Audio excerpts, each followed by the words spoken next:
Elvis Presley, the king of rock and roll, found himself in an unexpected winter wonderland when he and his entourage arrived in Denver, Colorado. It was supposed to be a relaxing getaway, a chance to escape the hustle and bustle, but nothing about this trip was ordinary. After days in Memphis, Elvis and his group, including Linda Thompson, hit the slopes with rented condos and snowmobiles. But it wasn't long before things took a turn for the wild and reckless. Elvis, likening himself to a terrorist in his ski mask and jumpsuit, led exhilarating midnight snowmobile rides down the mountain slopes, flouting safety rules. His birthday in Vail, Colorado, turned into a bizarre house hunting adventure, with Elvis looking like a guerrilla fighter in his ski gear. His antics continued when he spent his birthday buying cars for a disc jockey and some local police officers. They even dressed him in a police uniform, which he wore to a funeral for one of the officers. However, this playful rebellion came with consequences. By January 14th, Elvis was in trouble. He bought a checkbook to purchase cars, but things took a darker turn when he developed a rash, possibly from his reckless activities. The situation escalated when the local police warned Elvis to leave Colorado, fearing he might face arrest for drug possession. Elvis and Linda fled to Los Angeles, where Linda tried to revive her career by auditioning for TV shows. Meanwhile, RCA Records, ever the innovator, decided to tap into Elvis's vast archive of unreleased recordings. They released A Legendary Performer, a collection of alternate takes and outtakes to the delight of fans and critics alike. The album showcased Elvis's versatility and hinted at the treasure trove of music still waiting to be discovered. With Elvis seemingly content to stay put rather than tour, RCA brought the studio to him at Graceland. The legendary Jungle Room became his recording haven, though with one crucial condition: the waterfall had to be turned off. During these sessions, Elvis cut 12 songs with Felton Jarvis, showcasing his raw talent and emotional depth. One standout was his intense rendition of Hurt, a song that echoed Johnny Cash's own heartfelt interpretation years later. Another emotional ballad, Solitaire, written by Neil Sedaka and Phil Cody, became a hit for the Carpenters but was given new life by Elvis. The song, often confused with the UK game Solitaire, carried a lonely, almost poetic quality that resonated with listeners. Elvis's version, with its rich vocal performance, stood out, even if some lyrics puzzled UK audiences who were more familiar with the game than the song's themes. Elvis also tackled country classics like Blue Eyes Crying in the Rain and She Thinks I Still Care, though some felt his arrangements detracted from the original charm. Despite this, his voice still carried the weight of the songs, even if the production choices weren't always ideal. Roger Whittaker's The Last Farewell, recommended to Elvis by a girlfriend, added another layer to his diverse repertoire. Written from a BBC radio series where listeners submitted lyrics, the song captured the essence of war and love in a traditional ballad style. Elvis's interpretation was heartfelt, a testament to the song's universal appeal. The article delves into the stories behind these songs, exploring the creativity and challenges of reimagining classic tunes through Elvis's unique lens. From the playful rebellion of his youth to the emotional depth of his later years, Elvis's recordings continued to captivate audiences, proving that even in his final days, his music remained powerful and relevant. In the mid-1970s, Elvis Presley was facing a challenging time. He had a song that could have been a hit, but it took a long time to come to fruition. Tim Rice and Andrew Lloyd Webber wrote "It's Easy for You," hoping Elvis would record it. They even sent him the song, thinking he might love it, especially since he was known for covering other artists' work. But for months, there was no word from Elvis or his team. It wasn't until a session at Graceland in late 1976 that the song finally saw the light of day, though Elvis never actually recorded it during his lifetime. Meanwhile, the songs Elvis did record during this period didn't quite hit the mark. Mark James' Moody Blue, for instance, felt like something Tony Christie might have written for a UK club. It was messy to record, with Elvis wandering around, struggling with the words, and even speaking in Mexican. Another song, For the Heart, had a funky beat but lacked focus, much like a jumbled mess. Jerry Chestnut's Never Again also fell flat, despite Chestnut writing it with Billy Ed Wheeler. Adding an American trilogy ending didn't save it from feeling disjointed. Even Love Coming Down, originally a hit for Razzie Bailey, was let down by a cluttered arrangement. On the rare occasion Elvis tried R&B, his version of Pledging My Love paled in comparison to the original by Johnny Ace.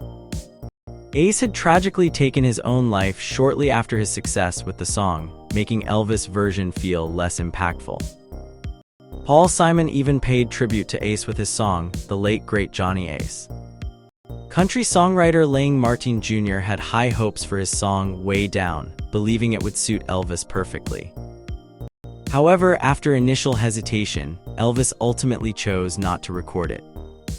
Instead, Elvis explained to the producer that they were aiming for excitement, a style that combined modern sounds with a classic feel, something Way Down didn't quite achieve. Elvis' life on tour in 1976 was marked by exhaustion and mishaps.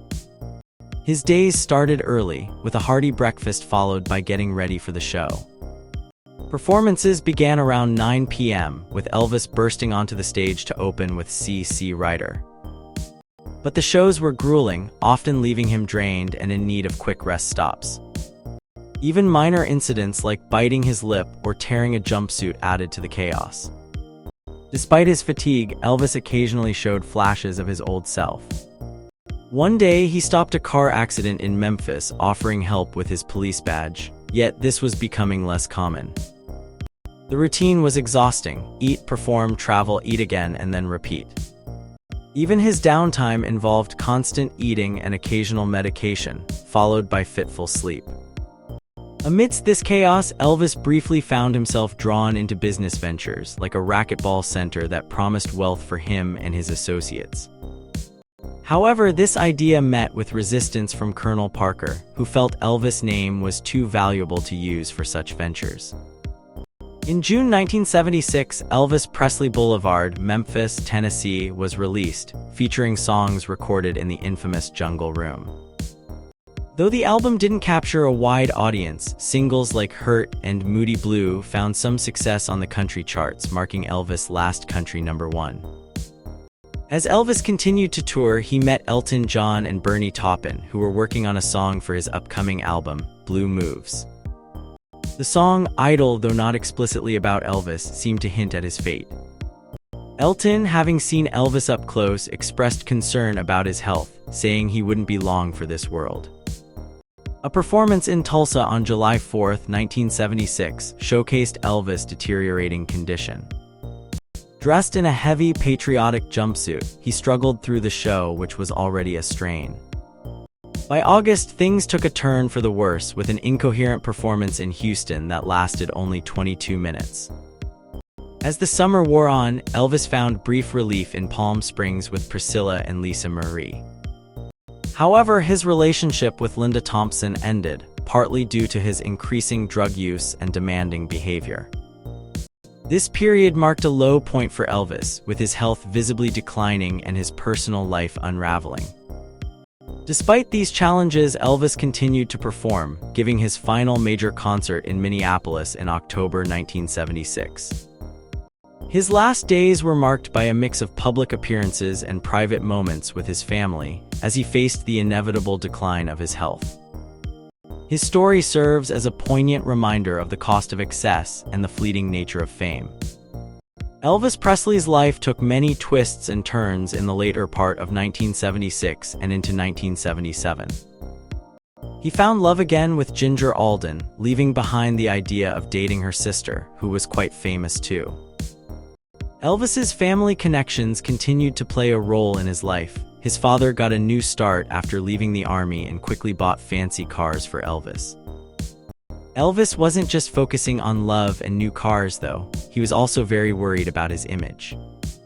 Some people were writing a book about him, and he offered them a lot of money to stop, but they refused. Elvis feared the worst and even said he'd do something extreme, though thankfully, he didn't follow through. To tackle these issues, Elvis was encouraged to go to rehab, but he refused, saying it would hurt those who relied on him for work. Instead, he tried to deal with his problems himself, though it was clear he was struggling a lot with drugs. In December, Jerry Lee Lewis, who was also struggling with drug use, showed up at Graceland with a gun, threatening Elvis. Luckily, Elvis wasn't home at the time. The stories about Elvis and Jerry being enemies were partly true and partly made up by the media and Jerry himself. After Elvis died, Jerry said he was glad, not realizing millions would hear him say this. Back in December, Elvis returned to Las Vegas, performing despite a sprained ankle. He surprised everyone by performing Hurt so powerfully that the glasses on the stage shook. He even brought his young wife Lisa Marie on stage and gave her a golf cart for Christmas. He gave a few good shows around the holidays, but his health was clearly declining. In early 1977, Elvis's performances became more and more unpredictable. He changed a line in his song "Can't Help Falling in Love" and had to cancel shows because he wasn't feeling well. He even left the stage claiming he needed to use the bathroom, though this happened often as his health worsened. Despite his struggles, Elvis continued to work.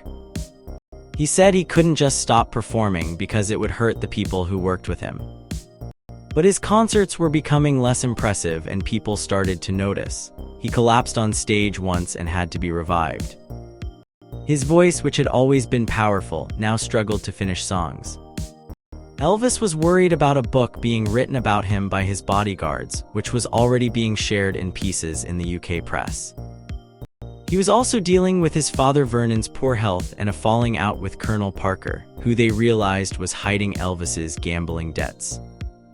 One of the few things that made Elvis happy was driving his motorcycle. His new album, Moody Blue, was released around this time, featuring a mix of new and old songs. A songwriter named Tim Rice wrote a track for the album, feeling lucky to be a part of it as Elvis was still recording it while he could. CBS aired a TV special called Elvis in Concert, showing clips from 2 of his recent shows. Elvis looked tired and had breathing problems but still managed to perform. He even added a funny narration to one song, showing his usual spirit despite his struggles. Elvis's final days were marked by familiar songs, but also a deep sense of decline. He revisited old hits like Hawaiian Wedding Song and worked on new routines for his performances. However, his health continued to fail, and it was clear his time was running out. In the end, Elvis Presley's life was full of highs and lows, love and loss, success and struggle. His final performances, though marred by his declining health, still showed the magic that had captivated millions. As he moved closer to the end, the world watched, saddened by the loss of an iconic figure who had given so much to music and culture.